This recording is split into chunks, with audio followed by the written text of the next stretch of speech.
Alors on va faire autre chose en fait. Ce qu'on va faire, c'est qu'ici on va supprimer cela et on va aller chercher dans la partie routing. Alors c'est pas la partie routing, c'est dans la partie logicale dans ce cas-là. On va aller chercher le switch. Donc c'est un interrupteur en fait, directionnel. Hop. Et on va tout simplement dire que hop, c'est de faire quelque chose à peu près propre. Bon, ok. Je vais mettre ceci ici. Voilà. Et ce qu'on va faire, c'est que on va aller mettre ici. Je vais paramétrer à 0.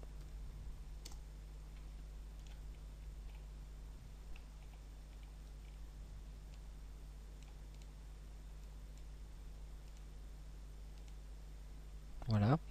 Et ce qu'on va faire, c'est que ici, sur cette entrée-là, on va dire que si la vitesse est supérieure à 0, auquel cas je veux que ce soit cette information-là qui passe pour générer l'effort résistant. Et si par contre on est inférieur ou égal à 0, ça sera cette information-là, donc ça sera le fameux 0 que j'ai paramétré ici.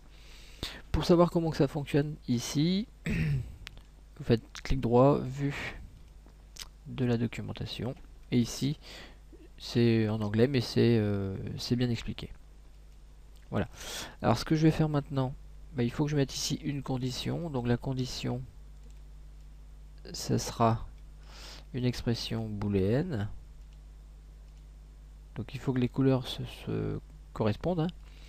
Et ici on va noter quelque chose. Alors par contre, il faut comprendre... c'est pas ça.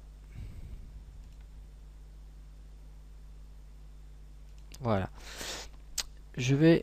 On est d'accord que je veux que ce soit cette information-là qui passe dans le switch si la vitesse de ma masse 1 est supérieure à 0. Donc en fait c'est un objet, c'est l'objet masse, et dans cet objet masse j'ai plusieurs attributs hein, qui sont tous ici, et j'ai l'attribut V. Donc je vais tout simplement ici dire que Y vaut masse 1.V. Donc ça c'est l'image de la vitesse de la masse 1 supérieure à 0. Ça veut dire que si masse 1.v est supérieur à 0, alors y sera égal à 1. Donc le 1 sera là, et je vais donc orienter cette information-là en sortie du switch, sinon ça sera cette expression-là qui est à 0. Alors on va simuler tout de suite, on va voir ce que ça donne. Voilà, la simulation est terminée, hop, et on va aller voir tout simplement la vitesse. Masse 1, vitesse. Voilà. Alors je vais juste enlever le... Ici, on va le cacher temporairement. Voilà. Donc effectivement, cette fois-ci, on n'a plus le petit... on n'a plus le moteur qui est de la masse, en tout cas, qui se déplace en sens inverse. Le fait qu'on ait réalisé ce petit ajout. Voilà. Donc ça, c'est bien pratique. Mais ça commence à faire quand même un petit peu de... Ça commence à faire compliqué. Il y a moyen de faire plus simple. Je vais supprimer tout ça.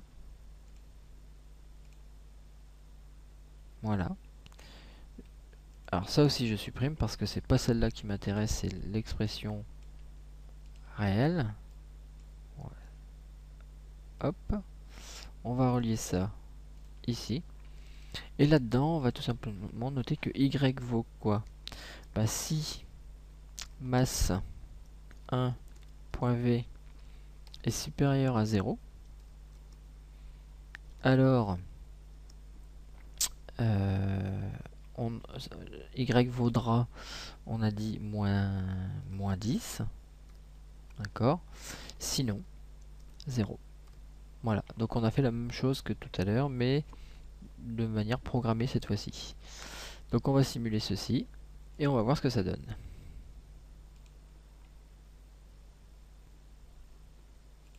Donc voilà, la simulation est terminée, et on constate que le comportement cinématique est conforme à ce qu'on avait tout à l'heure. Voilà. C'est tout pour cette fois-ci.